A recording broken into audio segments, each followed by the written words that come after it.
Assalamualaikum warahmatullahi wabarakatuh. Kaum muslimin yang dirahmati Allah, khianat merupakan salah satu sifat paling buruk dan paling tercela dalam pandangan Islam, serta merupakan ciri paling mendasar bagi orang munafik. Sedangkan orang munafik kelak akan ditempatkan di kerak paling dasar dalam neraka.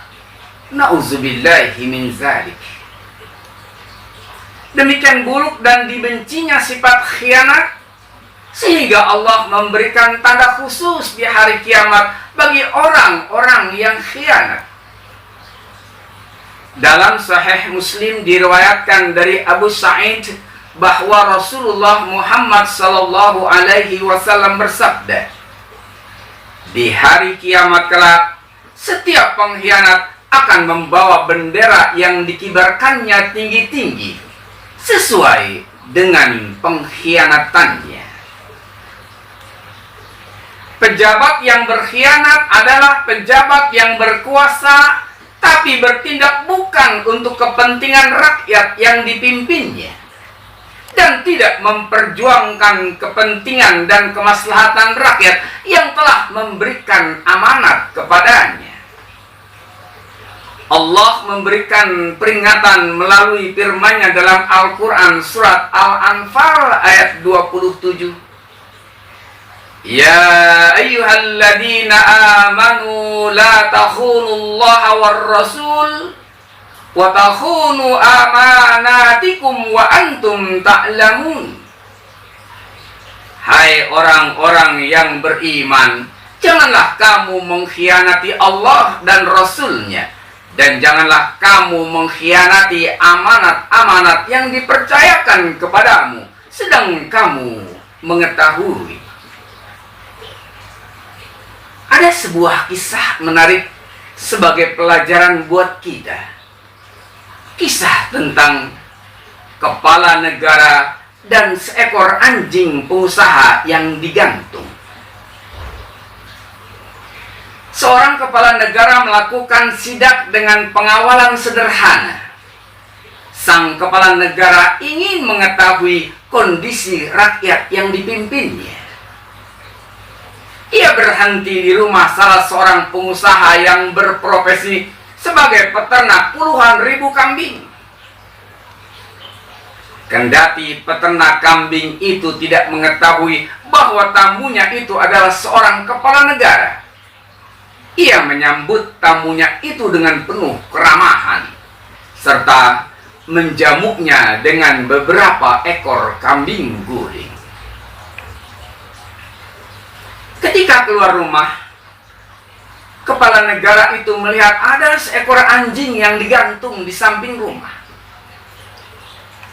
Kepala negara itu pun bertanya, "Maaf saudara, mengapa anjing itu digantung?" Jawab tuan rumah, "Ceritanya panjang dan saya tidak akan menceritakannya kepada siapapun." Kepala negara itu pun tidak memaksa tuan rumah untuk bercerita. Ia dan rombongan pengawal langsung kembali ke istana. Keesokan harinya, sang kepala negara mengirim utusan untuk menjumpai peternak kambing yang menggantung anjing itu.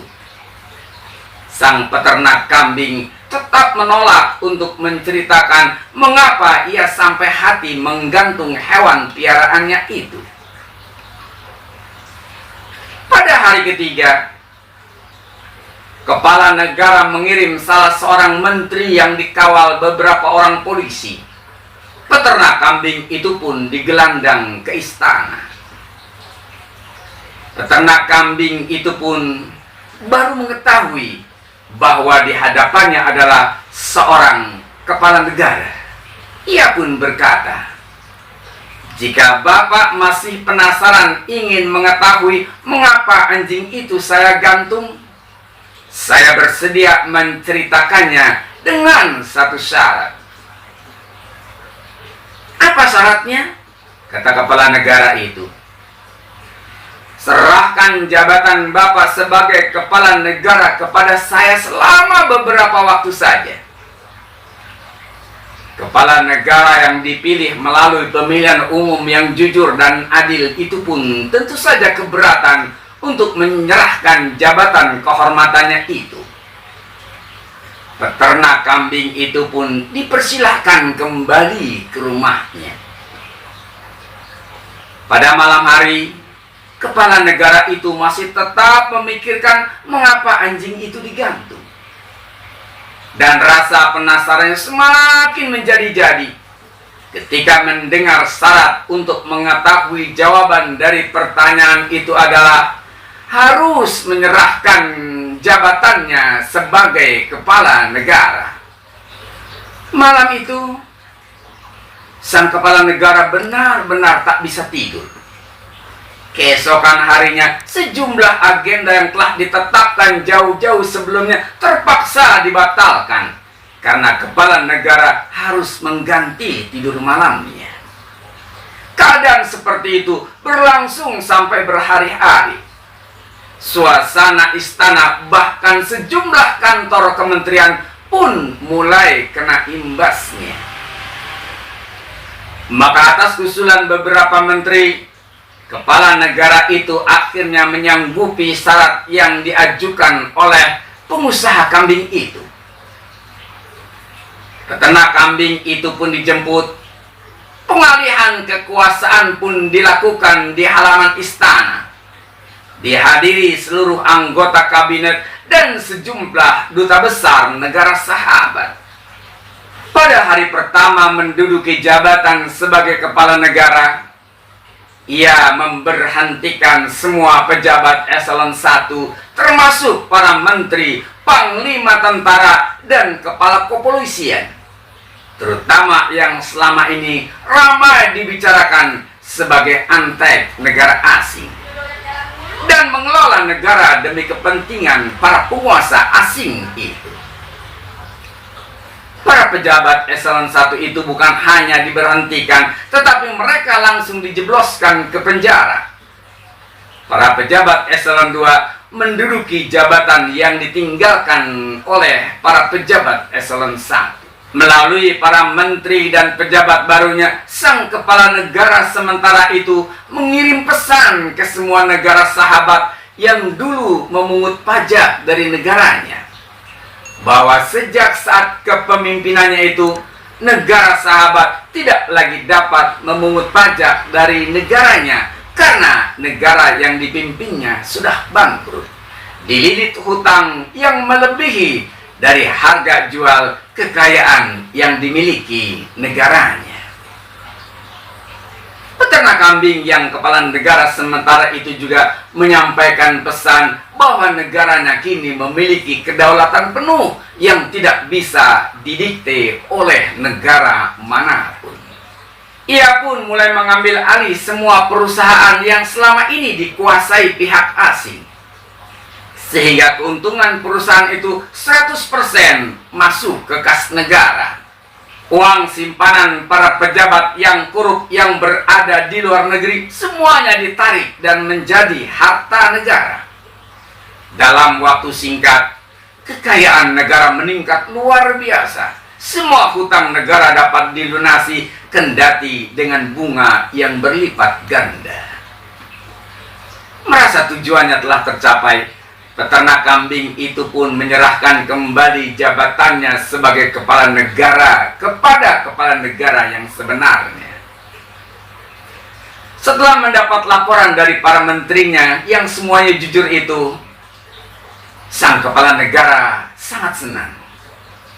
Nah, sekarang ceritakan kisah tentang anjing yang digantung itu, pinta kepala negara kepada peternak kambing sebelum meninggalkan istana.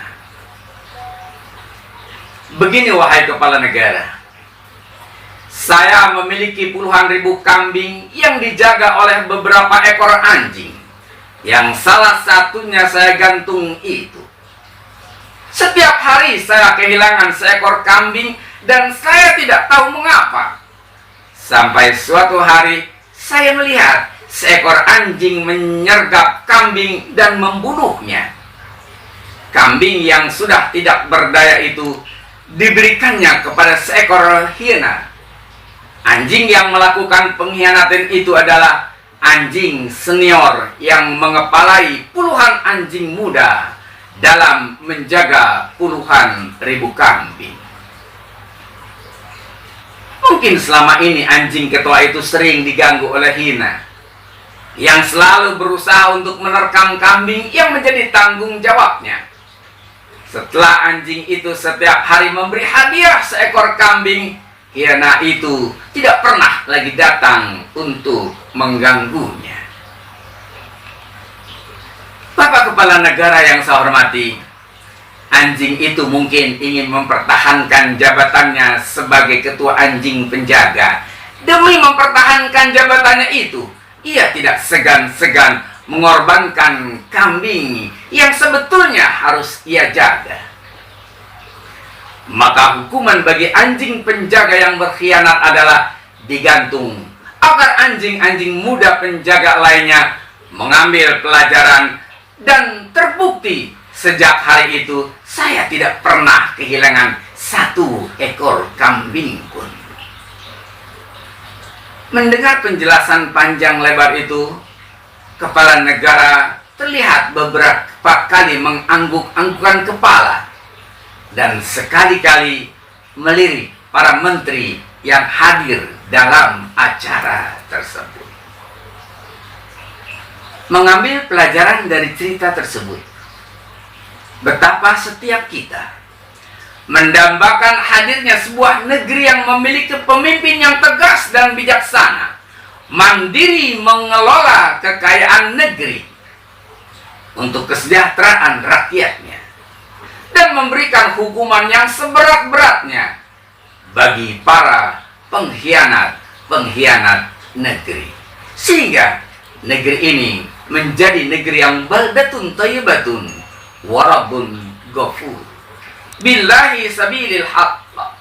Wassalamualaikum warahmatullahi wabarakatuh.